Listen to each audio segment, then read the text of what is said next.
ও আমার ভাইজানেরা, ও সোনার মানিকেরা, কান খুলে শুনে রেখে দিন, জেনে রেখে দিন। কোন বান্দা কোন বান্দি যদি কবর থেকে পরিত্রাণ পেতে চায়, কোন বান্দা কোন বান্দি যদি কবর থেকে রেহাই পেতে চায়, তাহলে ওই বান্দাটার জীবনে লাগাতার আল্লাহ পাকের কোরআনটা আমল করতে হবে, কোরআনকে চিনতে হবে। আপনি যদি কোরআনকে চিনতে পারেন, আপনার কবর, হাসর, আপনার মিজান, পুলসিরাত, সমস্ত ঘাটিগুলো বিদ্যুৎ গতিতে পার হয়ে আল্লাহ পাকের রহমতের দয়ার জান্নাত, সেই জান্নাতে পৌঁছে যাবে। ও আমার ভাইজানেরা, কবর থেকে পরিত্রাণ পেতে গেলে, কবর থেকে নাজাত পেতে গেলে আমাদের আমল করতে হবে কি? আল্লাহ নবী সাল্লাল্লাহু আলাইহি ওয়াসাল্লাম তিনি জানিয়ে দিল, কোন বান্দা কোন বান্দি যদি কবর থেকে পরিত্রাণ পেতে চায়, তাহলে ওই বান্দা ওই বান্দি যেন কোরআনের মধ্যে আল্লাহ পাক সূরা মুলক বলে যে সূরাটা দিয়েছে, ওই সূরাটা যদি মৃত্যুর আগ পর্যন্ত আমল করতে পারে, ওই বান্দাটার কবরে সূরা মুলক দাঁড়িয়ে যাবে। সূরা মুলকটা পড়তে হবে। এই সূরা মুলক যদি আমরা আমল করতে পারি, তাহলে আমাদের কবর, হাসর, মিজান, ফুলসিরাত, সমস্ত ঘাটিগুলো, কি বলছেন চাচা? হ্যাঁ হ্যাঁ, তাই কি হয়েছে? তা কথা বললে হবে না, আমি ওয়াজ করছি তো, নাহলে আপনি বলেন, আমি লেগে যাচ্ছি। না, ওয়াজ করার মাঝখানে কথা বলতে নেই। এগুলো হচ্ছে ওয়াজ করতে গেলে যদি কেউ কথা বলে, তখন মনটা তার দিকে চলে যাবে, আপনি জানেন ব্যথা লেবেন। ঠিক আছে, আমি ওয়াজ করি যখন শ্রোতারা পুরো কাঁটার মতন তাকিয়ে থাকে আমার দিকে, আমার খুব ভালো লাগে, এটা আমি পছন্দ করি। এবার যদি কারোর কিছু জানার দরকার থাকে আমাকে বলবেন, কোনো অসুবিধা নাই, যে হুজুর আপনি সূরা মুলকটা দেখিয়ে দেন বা সূরা মুলকটা কই, আমি বলে দেব, কোনো চাপ নেই। কারণ আমার কাছে ফোন আছে, মোবাইল আছে, সব আছে আমার কাছে নোট করা। আমি যখন আসি নোট করে নিয়ে আসি, বুঝতে পেরেছেন? যাই হোক, এই সূরা মুলকটা যদি, এবারে হ্যাঁ একটা কথা বলি, যদি আপনাদের সূরা মুলক চিনতে অসুবিধা হয়, আপনাদের গ্রামে তো ইমাম রয়েছে, যে হুজুর সূরা মুলকটা বার করে দেন, কি গো ইমাম সাহেব বার করে দিতে পারবে না? পারবে না। হ্যাঁ, ইমাম সাহেবকে বলবেন যে হুজুর সূরা মুলকটা বার করে দেন। এর আপনাদের যদি চিনতে অসুবিধা হয়, ওই কোরআন শরীফে দেখবেন একটা লম্বা করে সুতো আছে না, ওই সুতোটা ওই সোজা দিয়ে দেবেন, আর না হলে একটা কাগজ ভাঁজ করে ওই জায়গাটায় চিহ্নিত করে রেখে দেবেন। দিলে খুলতে আপনার সুবিধা হলো। ওই সূরা মুলকটা আমল করলে কি হবে? আমাদের কবরে হয়তো আমাদের বাপ যাবে না, আমাদের কবরে আমাদের মা যাবে না, আমাদের কবরে আমাদের বন্ধু যাবে না, আমাদের কবরে আমাদের স্ত্রী যাবে না, আমাদের কবরে আমাদের কোনো ভালোবাসার মানুষ যাবে না। আমাদের কবর থেকে পরিত্রাণ পেতে গেলে আমাদের কোরআন চিনতে হবে। যদি কেউ যেতেই হয়, তাহলে আপনার কবরে আমার কবরে কোরআন যাবে। কোরআন জোরে বলুন সুবহানাল্লাহ। ও ভাইজানেরা, ও সোনার মানিকেরা, ওয়াজটা একটু মন দিয়ে বোঝার চেষ্টা করুন। আল্লাহ পাকের একজন বান্দা, একজন যুবক মারা গিয়েছে। ওই যুবকটা মারা যাওয়ার পর তার গোসল দেওয়া হলো, জানাজা নামাজ পড়ানো হলো, কাফনের কাপড় পরিয়ে তার লাশটাকে নিয়ে কবরস্থানের মধ্যে রেখে দেওয়া হলো। তিন মুঠো করে মাটি দিয়ে চলে আসলো। ও আমার ভাইজানেরা, যখন লাশকে মাটি দিয়ে চলে আসলো, ওই যুবক তার কবরে দেখতে পাচ্ছে, তার কবরের মধ্যে বিভিন্ন প্রকারের বিষাদার সাপ তাকে ছোবল মারবে রেডি হয়ে গেছে। তার কবরের মধ্যে বিচ্ছু কামড় দেবে বলে রেডি হয়ে গেছে। আর তার কবরের ভিতরে আল্লাহ পাকের আযাবের ফেরেশতারা তাকে মারার জন্য রেডি হয়ে গেছে। ও সোনার মানিকেরা, ওই যুবকটার অবস্থা কি বলুন? ওই যুবকটা হাউমাউ করে কাঁদে। ওই যুবকটা কাঁদতে কাঁদতে চোখটা বন্ধ করে আল্লাহকে ডাক দেয়, ও রব্বুল আলামিন, আল্লাহ গো, আমি তো আর থাকতে পারছি না আল্লাহ, আমি তো সহ্য করতে পারছি না আল্লাহ। আল্লাহ পাক, আমি এখন কি করব আমি বুঝতে পারছি না। আল্লাহ পাক, আপনি আমার সাহায্য করুন আল্লাহ, আল্লাহ আপনি আমার সহযোগিতা করুন আল্লাহ। ওই যুবকটা চোখটা বন্ধ করে যখন কাঁদে, হঠাৎ করে তার বুকের উপরে কি যেন হাঁটাহাঁটি শুরু করে দেয়। ও আমার ভাইজানেরা, একটা মানুষের কবরে যদি ফেরেশতা মারার জন্য রেডি হয়ে যায়, তাকে কামড়ানোর জন্য যদি বিষধর বিচ্ছু রেডি হয়ে যায়, তাকে ছোবল দেওয়ার জন্য যদি সাপ রেডি হয়ে যায়, ওই ব্যক্তিটা তার বুকের উপরে যখন কি হাঁটা চলা করছে, সে ভয়তে আরো একটু জড়সড় হয়ে গেল। চিন্তা করলো আমার বুকের উপরে আবার কি হাঁটা চলা করে। ও আমার ভাই বোনেরা, ওই যুবকটা চোখটা খুলে দেখে তার বুকের উপরে সবুজ রঙের পাখি হাঁটতেছে।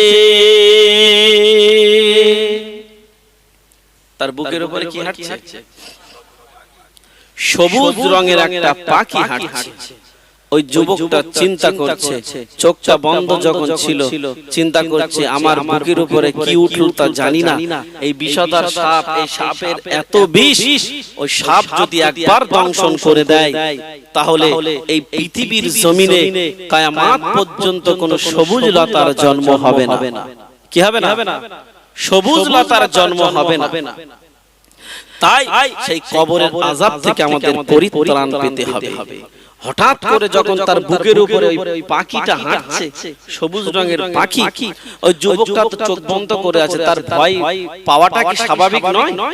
স্বাভাবিক তো? হ্যাঁ। এবার চোখটা বন্ধ করে আল্লাহর কাছে যখন সাহায্য চাইলো, চোখটা খুলে দেখে তার বুকের উপরে পাখি হাঁটছে। ওই পাখিটাকে যুবক জিজ্ঞাসা করলো, এই পাখি, তুমি কোথা থেকে আসলে? এই কবরের মধ্যে তো একটা সূচ গলানোর জায়গা নাই, এই কবরের মধ্যে তো আসার জন্য স্পেশাল কোনো রাস্তা নাই, তবে তুমি কিভাবে এই কবরের ভিতরে আসলে? ও ভাইজানেরা, ও সোনার মানিকেরা, দেখতে পাওয়া গেল বাবা, আল্লাহ পাকের ওই যুবক বান্দাটা যখন পাখিটাকে প্রশ্ন করলো, এই পাখি, তুমি কোথা দিয়ে আসলে আমার সঙ্গে বলো, তুমি কোথা দিয়ে আসলে আমার সাথে বলো, কারণ কবরের মধ্যে তো কোনো আসার কোনো স্পেশাল রাস্তা নাই, তুমি কোন রাস্তা দিয়ে আসলে ওই রাস্তাটা আমায় বলে দাও। আচ্ছা, রাস্তা জিজ্ঞাসা করছে কেন? কথা বলেন। রাস্তা জিজ্ঞাসা করছে মানে পালানোর ধান্দা।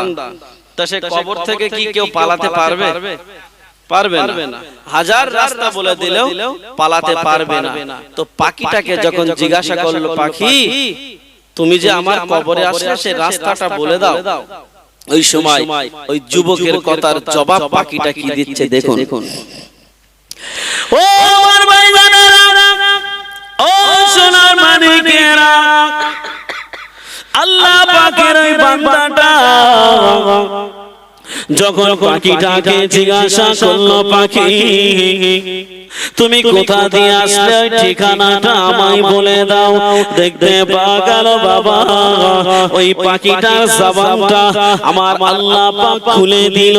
ওই পাখিটা আমার আল্লাহকে বলতে লাগে, আল্লাহ পাক, আপনি আমার জবানটা খুলে দিন, আমি এই যুবকের সঙ্গে কথা বলতে চাই। আমার আল্লাহ পাক ওই পাখিটার জবানটা খুলে দিল আর ওই পাখিটা বলতে লাগলো এই যুবক তুমি শুনে রেখে দাও জেনে রেখে দাও আমি দুনিয়ার জমিনে কোনো গাছে চড়া পাখি না আমি দুনিয়ার জমিনে কোনো ফল খাওয়া পাখি না আমি দুনিয়ার জমিনের কোনো সাধারণ পাখি না এই যুবক তুমি যে দুনিয়ার জমিনে জীবিত থাকা অবস্থায় আল্লাহ পাকের কোরআনের মধ্য থেকে যে সূরা মুলকটা আমল করেছিলে আমি হলাম সেই সূরা মুলক বলুন সুবহানাল্লাহ আরে জোরে হলো না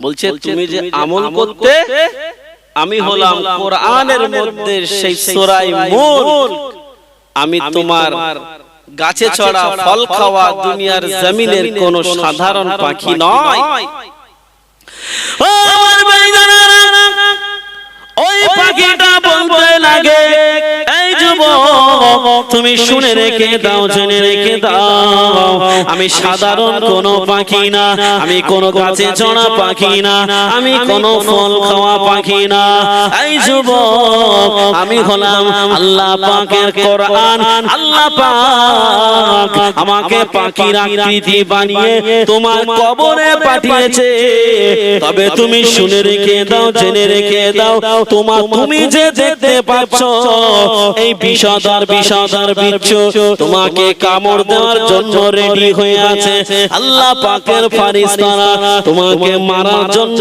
রেডি হয়ে আছে আর এই বিষধর সাপ যে তোমাকে ছোবল মারার জন্য রেডি হয়ে আছে এই যুবক তোমার ঘাবড়ানোর কোনো দরকার নাই তোমার টেনশন করার কোনো দরকার নাই তুমি শুনে রেখে দাও জেনে রেখে দাও আমি তোমার সঙ্গে কথা দিলাম আমি আমার ডানাটা লম্বা করে দিলাম তুমি আমার ডানার নিচে কিয়ামত পর্যন্ত ঘুমিয়ে যা জোরে তাকবীর দেন নারায়ে তাকবীর নারায়ে তাকবীর কি বলছে যে তুমি আমার ডানার নিচে ঘুমিয়ে যাও আমার ডানাটা আমি লম্বা করে দিলাম এই সাপ এই বিচ্ছু এই ফেরেশতা ওদের চাইতেও আমি সূরা মুলক আল্লাহ পাক আমার ক্ষমতাটা আরো বেশি দিয়েছি তুমি কোনো টেনশন করো না তুমি আমার ডানার নিচে ঘুমিয়ে যাও কিয়ামত পর্যন্ত তোমার গায়ে কেউ হালকা গায়ের পলকা টাচ পর্যন্ত করতে পারবে না একবার জোরে বলবেন না সুবহানাল্লাহ তাহলে এই কোরআন চিনার দরকার আছে না নাই আছে তো নাকি যদি আমরা কোরআন চিনতে পারি আপনি 1000 টাকা পয়সা আয় ইনকাম করবেন ব্যাংক ব্যালেন্স করবেন আপনার কবরে কিন্তু তারা কেউ যাবে না কি গো যাবে কেউ যাবে না যদি আপনি কোরআন চেনেন তাহলে আপনার কবরে সেই কোরআন যাবে ও আমার ভাইজানেরা ও সোনার মানিকেরা দেখতে পাওয়া গেল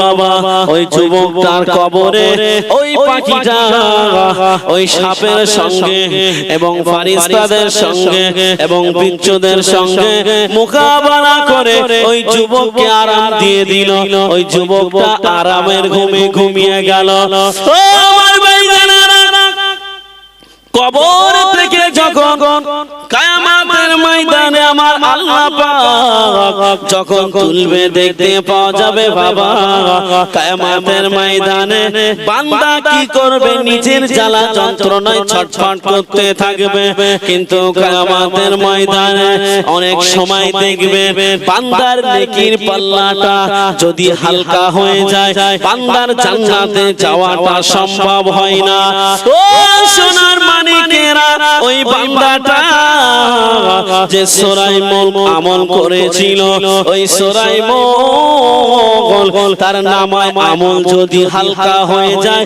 তার নেকির পাল্লাটা সূরা মুলক আল্লাহ রাব্বুল আলামিনের কাছে সুপারিশ করে তার নেকির পাল্লাটা ভারী করে দেবে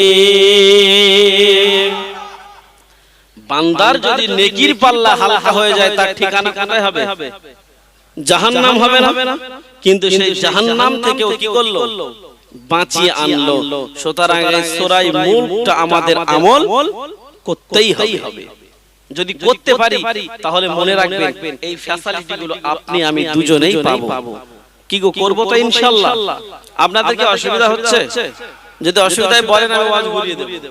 হ্যাঁ, আপনাদের এটা ডায়মন্ড হাবড়া তো, যদি অসুবিধায় ফিরিয়ে শিয়ালদার দিকে নিয়ে যাব, কোনো অসুবিধা নাই। হ্যাঁ, ও আমার ভাই বোনেরা, ও সোনার মানিকেরা, দেখতে পাওয়া গেল বাবা ওই বান্দাটা, মনে করুন কোন বান্দা যদি সূরা মুলক আমল করে আর ওই বান্দাটা যদি কোন কারণবশত জাহান্নামে যেতে হয়, জাহান্নামী হয়ে যায়, আমার আল্লাহ পাক রব্বুল আলামিনের কাছে ওই সূরা মুলকটা কাকুতি মিনতি করবে। ওই সূরা মুলকটা আল্লাহ রাব্বুল আলামিনকে বলতে থাকবে, ও রব্বুল আলামিন আল্লাহ পাক, রব্বুল আলামিন আল্লাহ গো, আপনি দয়াময়, দয়া করে মেহেরবানি করে আল্লাহ আপনি এই বান্দাটাকে জাহান্নামে দেবেন না আল্লাহ।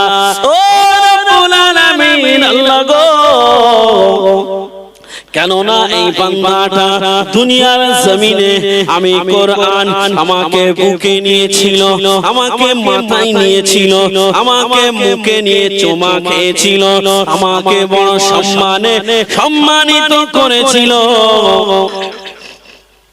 রব্বুল আলামিন আল্লাহ পাক আপনি এই বান্দাকে জাহান্নামে দেবেন না। সূরা মুলকটা জাহান্নামের দরওয়াজার কাছে দাঁড়িয়ে যাবে আর আল্লাহ রাব্বুল আলামিনকে বলতে থাকবে, ও রব্বুল আলামিন আল্লাহ গো, আপনি দয়াময়, দয়া করে মেহেরবানি করে আল্লাহ আপনি এই বান্দাটা জাহান্নামে দেবেন না। আমাকে সম্মান করেছে আল্লাহ, আপনি যতক্ষণ পর্যন্ত এই বান্দাকে জান্নাতে না দেবেন আমি সূরা মুলক আপনার কাছে আরজু করা ছাড়ব না। ও আমার ভাইজানেরা, দেখতে পাওয়া যাবে বাবা আল্লাহ পাক রব্বুল আলামিন হঠাৎ করে বলবে, এই সূরা মুলক যাও, চলে যাও, চলে যাও, চলে যাও। তোমার আরজু করার কারণে, তোমার কাকুতি মিনতি করার কারণে আমি আল্লাহ পাক ওই জাহান্নামী বান্দাকে আমার রহমতের দয়ার জান্নাত দান করে দিলাম। বান্দাটার জাহান্নামায় যেতে হচ্ছিল, জাহান্নামায়, কিন্তু সেখান থেকেও বাঁচিয়ে আনলো। আপনার নেকির পাল্লায় নেকি শর্ট পড়লো, নেকির পাল্লা হালকা হয়ে গেল, সেখান থেকেও আপনাকে বাঁচিয়ে আনলো। আপনার কবরের মধ্যে কত বিপদ ছিল, সেখান থেকেও সূরা মুলক বাঁচিয়ে আনলো। আল্লাহ বলল, যাও আমি জান্নাত দিয়ে দিলাম। কিন্তু সূরা মুলক তো জানে আমার দায়িত্ব ওই বান্দাকে জান্নাতে পৌঁছে দেওয়া, কারণ ওই বান্দা আমাকে ভালোবেসেছে আর আমিও ওই বান্দাকে ভালোবেসেছি। ওই জন্য আমি চাই ওই বান্দাটা আল্লাহর জান্নাতে পৌঁছাবে, তারপরে আমি তার পিছু ছাড়ব, তার আগে তার পিছু ছাড়ব না। ও আমার ভাইজানেরা, ও সোনার মানিকেরা, কান খুলে শুনে রেখে দিন, জেনে রেখে দিন। দেখতে পাওয়া গেল বাবা সূরা মুলক এবারে ওই বান্দাকে নিয়ে চলে যাবে আল্লাহর জান্নাতে। জান্নাতে যেতে গেলে মাঝখানে একটা রাস্তা পড়ে, যে রাস্তাটার নাম হলো পুলসিরাত। কি গো, আপনি জান্নাতে যাবেন, আমি জান্নাতে যাব, কিন্তু মাঝখানে যে রাস্তা পড়ে সে রাস্তা পার হতে হবে না, হবে না? অনেক মানুষকে আল্লাহ পাক কিয়ামতের ময়দানে বলবে, বান্দা যাও জান্নাতে চলে যাও পুলসিরাতের রাস্তা পার হয়ে। যারা নেক বান্দা, সলেহ বান্দা, আল্লাহর মাহবুব বান্দা, পুলসিরাতের রাস্তা কিন্তু চুলের থেকে সরু হবে আর খুরের থেকেও ধার হবে। ওই রাস্তাটা যদি আমরা পার হতে চাই তাহলে সলেহ বান্দা নেক বান্দা আমাদের হতে হবে। আর যারা ঈমানদার বান্দা তাদের জন্য পুলসিরাতের রাস্তাটা চওড়া হয়ে যাবে এবং তাদের যেতে সহজ হবে। আর যারা ঈমানদার বান্দা নয় তাদের জন্য রাস্তা চওড়া তো হবে না, আর তারা পার হতেও তাদের দ্বারাই পার হওয়াটা সম্ভব হবে না। যারা ঈমানদার বান্দা তারা চোখের পলক মারতে দেবে না, মুহূর্তের মধ্যে আল্লাহ জান্নাতে পৌঁছে দেবে। ও আমার ভাইজানেরা, ও সোনার মানিকেরা, ওয়াজটা মন দিয়ে বোঝার চেষ্টা করুন। ওই বান্দাটাকে নিয়ে যখন পুলসিরাতের রাস্তার ধারে দাঁড়িয়ে যাবে, দেখতে পাওয়া যাবে বাবা পুলসিরাতের রাস্তা তো সরু, ওই সোরাইমন আল্লাহ রাব্বুল আলামিনের কাছে আবার আরজু করবে, ও রাব্বুল আলামিন আল্লাহ গো, পুলসিরাতের রাস্তাটা চওড়া হওয়ার জন্য আল্লাহ আপনি আদেশ করে দিন। আমার আল্লাহ পাককে বারবার কাকুতি মিনতি করার কারণে আল্লাহর হুকুমে পুলসিরাতের রাস্তাটা ওই বান্দাটার জন্য চওড়া হয়ে যাবে। পুলসিরাতের রাস্তাটা ওই বান্দাটার জন্য চওড়া হয়ে যাবে। ও আমার ভাইজানেরা, সুরাইমন ওই বান্দাকে নিয়ে এবারে চলতে থাকবে, চলতে চলতে দেখা যাবে জান্নাতে যখন পৌঁছে যাবে, যতক্ষণ পর্যন্ত ওই বান্দাটা জান্নাতের ভিতরে না প্রবেশ করবে ততক্ষণ পর্যন্ত সুরাইমন ওই বান্দাটার পিছু ছাড়বে না। বলুন সুবহানাল্লাহ। ওই বান্দাটাকে অবশেষে আল্লাহ রাব্বুল আলামিনের রহমতের দ্বার জান্নাত, সেই জান্নাতে পৌঁছে দেবে।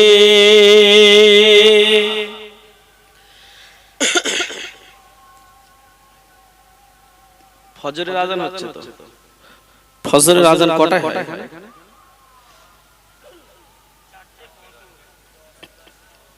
4:10। সর্বনাশ, আজানটা হয়ে যাক। হ্যাঁ,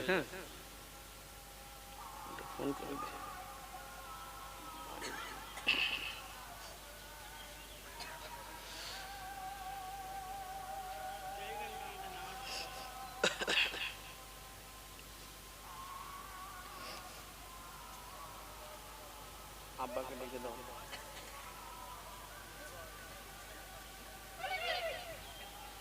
আমি এখন স্টেজে আছি, মাইকে আজান হচ্ছে বলে ওয়াজ করা বন্ধ করে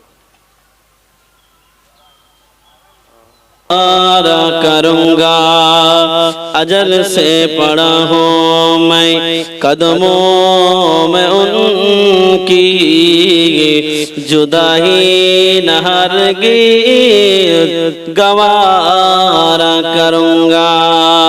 अल्लाहुम्मा सल्ले अला मौलाना मुहम्मद अला अली सैयदना। कुरान ये तो नबीजिर शान, कुरान ये तो नबीजिर शान, मुनाफिक देखे ना। कुरान ये तो नबीजिर शान, मुनाफिक देखे ना। ईमानदार दीवाना जेते चाय मदीना, ईमानदार दीवाना जेते चाय मदीना। আমার সঙ্গে আপনারা বলবেন, হ্যাঁ আমি বলবো ইমানদার দিওয়ানা, আর আপনারা বলবেন যেতে চাই মদিনা। ইনশাআল্লাহ হবে তো? হ্যাঁ।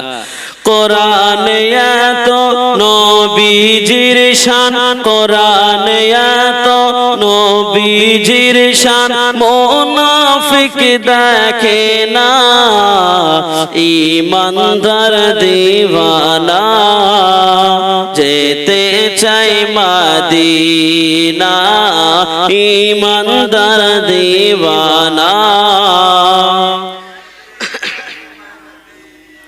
রওজা জিয়ারত করতে যে জন যাইবে মদিনা শাফায়াত করবেন দয়ার নবীজি হাদিসে ঘোষণা রওজা জিয়ারত করতে যে জন যাইবে মদিনা শাফায়াত করবেন দয়ার নবীজি হাদিসে ঘোষণা তাই তো আসে তাই তো আসে তৌফিক হলে দেরি আর করে না ইমানদার দিওয়ানা যেতে চাই মদিনা ইমানদার দিওয়ানা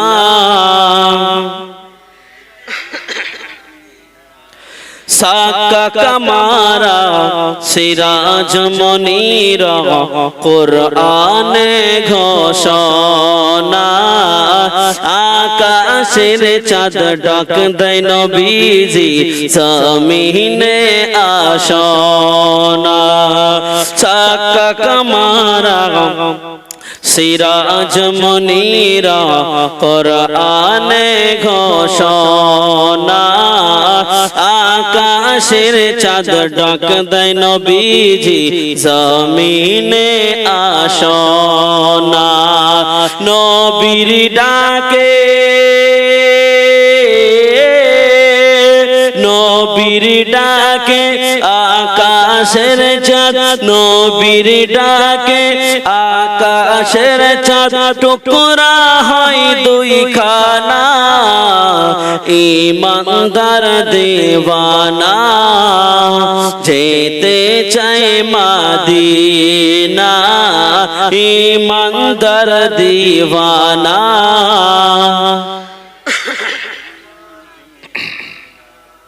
খাইবারের প্রান্তে আলীর কোলে নবী সাইয়েদনা আসরের নামাজ কাজা হয়ে যায় নবীকে জাগায় না খাইবার প্রান্তে আলীর কোলে নবী সাইয়েদনা আসরের নামাজ কাজা হয়ে যায় নবীকে জাগায় না ডুবন্ত সূর্য ডুবন্ত সূর্য ডাক দিয়ে কয় নবী ডুবন্ত সূর্য ডাক দিয়ে কয় নবী আলী নামাজ পড়ো না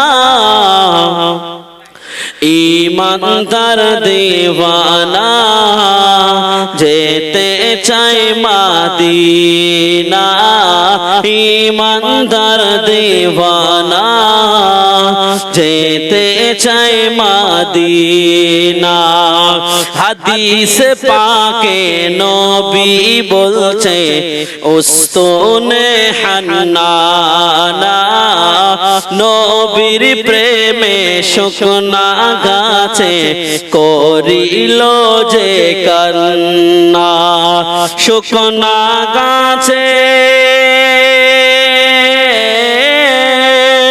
শুকনা গাছে নবী চিনল শুকনা গাছে নবী চিনল মুনাফিক চেনে না ইমানদার দিওয়ানা যেতে চায় মদিনা ইমানদার দিওয়ানা কোরআনে এত নবীজির শান কোরআনে এত নবীজির শান মুনাফিক দেখে না ইমানদার দিওয়ানা যেতে চায় মদিনা ইমানদার দিওয়ানা যেতে চায় মদিনা আল্লাহুম্মা সাল্লি আলা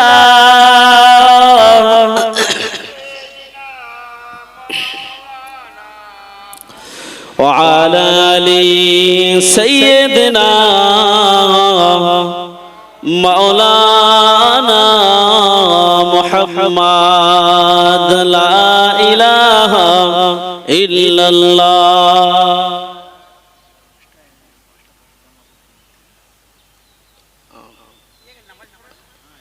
হ্যাঁ পড়া যাবে না পড়ার কি আছে।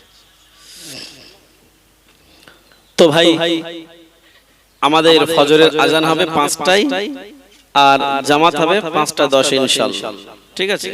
তো মোটামুটি আমরা এখনো 1 ঘন্টার সময় হাতে আমরা পাচ্ছি। এখন 4:10 আর আজান হবে কতয়? 5টায় আজান হবে, 5:10 জামাত হবে ইনশাআল্লাহ।